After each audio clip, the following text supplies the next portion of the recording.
আমার চ্যানেলে তোমাদের সকলকে স্বাগত।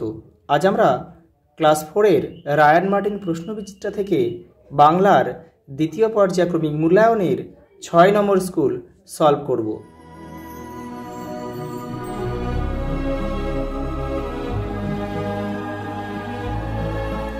দেখে নাও, শূন্যস্থান পূরণ করো। পূর্ণিমা রাতে আমাজন নদীতে ডলফিন দেখাও তো ভাগ্যের কথা। কোন পাহাড়ের মাথায় হাড় ভাঙা পাতার গাছ? শুশনি পাহাড়ের মাথায় হাড় ভাঙা পাতার গাছ। শম্ভুর 12 বছর বয়স। জলময় শৈবাল পার্নার টাকশাল। প্রত্যেক তাঁবুর উপর একটা করে পতাকা গুঁজে রাখা হলো। মাইল দুয়েক যেতে না যেতে বৃষ্টি এলো। এটা সেই অ্যাডভেঞ্চার বর্ষা, ওখান থেকে দিয়েছে এটা।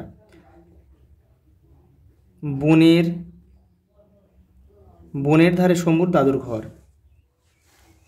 দেখো পরেরটা দেখো, 2 দাগের একটি বাক্যে উত্তর দাও। বিদ্রোহী কবির পুরো নাম কি? কাজী নজরুল ইসলাম। পরেরটা দেখো, ফ্যানসা ভাত কি? ফ্যান সমেত ভাত। দাদুর পায়ে ব্যথা কি ওষুধে সারবে? হাড় ভাঙা পাতায়। পরেরটা দেখো, টিকা লেখো স্লেজ গাড়ি। দেখে নাও স্লেজ গাড়ি কি? শীত প্রধান দেশে বরফের উপর দিয়ে কুকুরে টানা এক ধরনের গাড়ি হচ্ছে স্লেজ গাড়ি। এই গাড়ির কোনো চাকা থাকে না। বরফের দেশে মানুষ এই গাড়ি করে যাতায়াত করে। পরের প্রশ্ন দেখো, 4টা। অভিযান আবিষ্কারের কাহিনী আমাদের ভালো লাগে কেন? দেখে নাও। পরের প্রশ্ন, যে রাতের ছবি আমাজনের জঙ্গলের পাঠ্যাংশে রয়েছে তার বিশেষত্ব লেখো। দেখে নাও।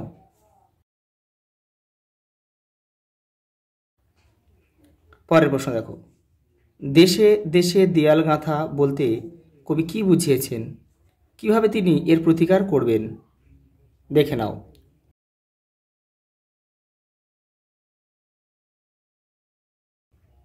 পরের প্রশ্ন, অশ্বিনী কুমার দত্তের গ্রামের নাম কি? বাটাজোড়।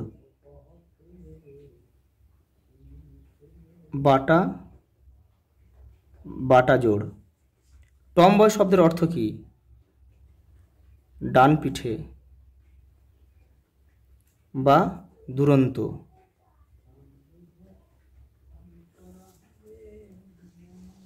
পরের প্রশ্ন দেখো, ও তো শুধু বালির দেশ। বক্তা কে? বক্তা হচ্ছে উবা। সঙ্গে আরেকটা প্রশ্ন রয়েছে, দেখো, কলকাতা সম্পর্কে বক্তার ধারণা কি? দেখে নাও।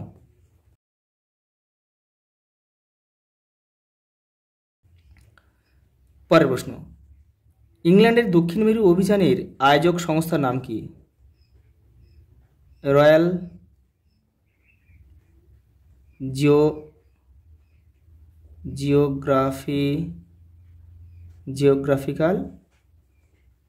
Geographical society.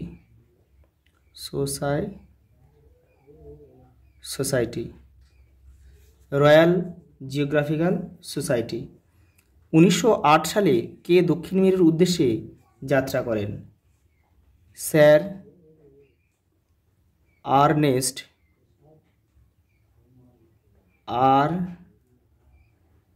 Ernst Shackleton.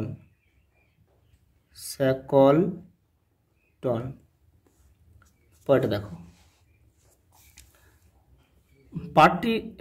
পাঠটির অনুসরণে ধলেশ্বরী নদীটির পরিচয় দাও। দেখে নাও।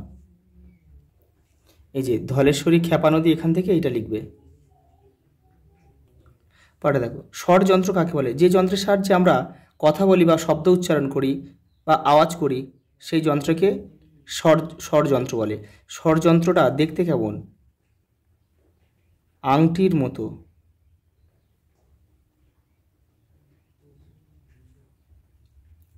আংটির মতো। পরে দেখো সন্ধি বিচ্ছেদ করো, ইত্যাদি,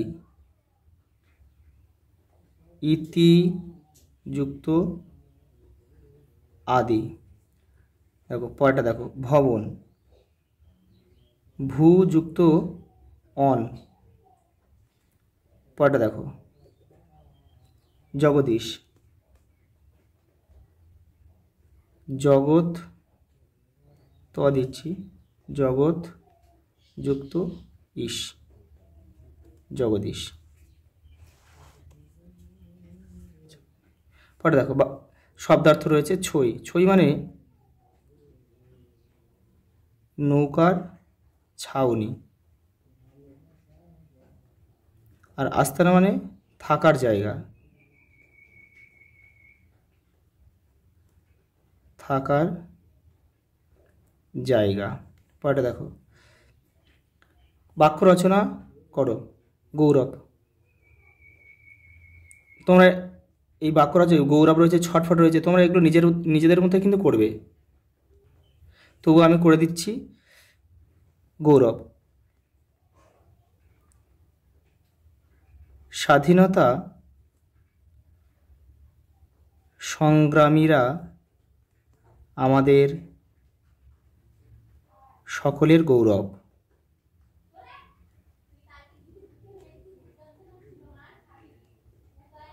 পরে দেখো ছটফট,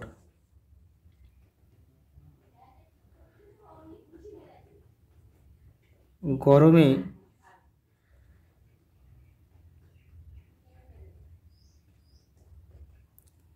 ছোট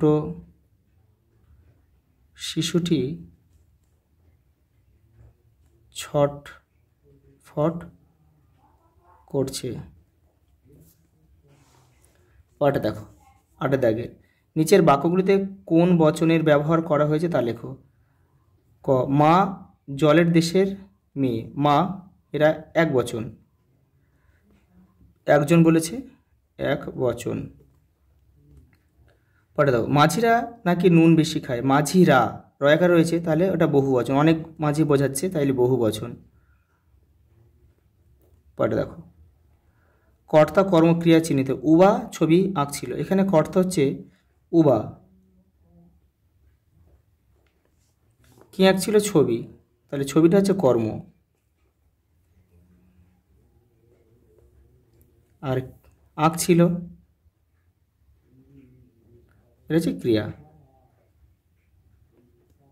পরে দেখো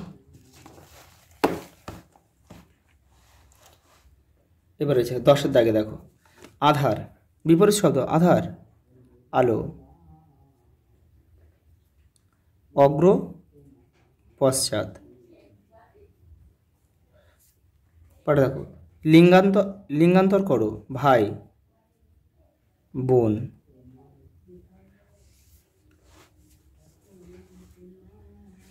12 দাগে দেখো নিচের বর্ণগুলি কোনটি কি তার ঠিক চিহ্ন দিয়ে বোঝাও। ক হচ্ছে অল্প প্রাণ বর্ণ এবং অঘোষ বর্ণ,